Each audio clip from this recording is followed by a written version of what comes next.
4 দিন ধরে সমুদ্রে ভাসতে থাকা বিকল ফিশিং বোট এফবি ফাতেমা এর 11 জন জেলেকে উদ্ধার করেছে কোস্টগার্ড।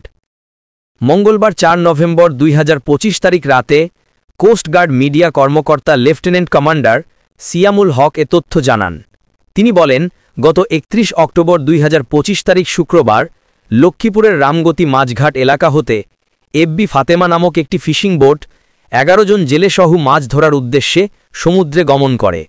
অতঃপর বোটটি গত 1 নভেম্বর মধ্যরাতে যান্ত্রিক ত্রুটির কারণে বিকল হয়ে 4 দিন যাবৎ সমুদ্রে ভাসতে থাকে।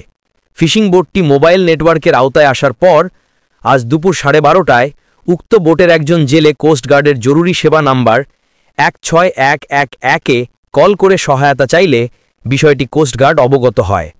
প্রাপ্ত তথ্যের ভিত্তিতে আজ 4 নভেম্বর 2025 তারিখ মঙ্গলবার দুপুর 2টায় কোস্টগার্ড জাহাজ পোর্টে গ্র্যান্ডে কর্তৃক উক্ত এলাকায় একটি উদ্ধার অভিযান পরিচালনা করা হয়।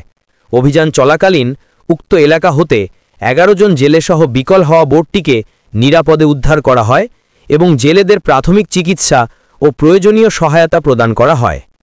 উদ্ধারকৃত 11 জন জেলেসহ ফিশিং বোটটি মালিক পক্ষের নিকট হস্তান্তরের কার্যক্রম প্রক্রিয়াধীন রয়েছে। তিনি আরও বলেন, আর্ত মানবতার সেবায় বাংলাদেশ কোস্টগার্ড ভবিষ্যতেও এ ধরনের উদ্ধার অভিযান অব্যাহত রাখবে।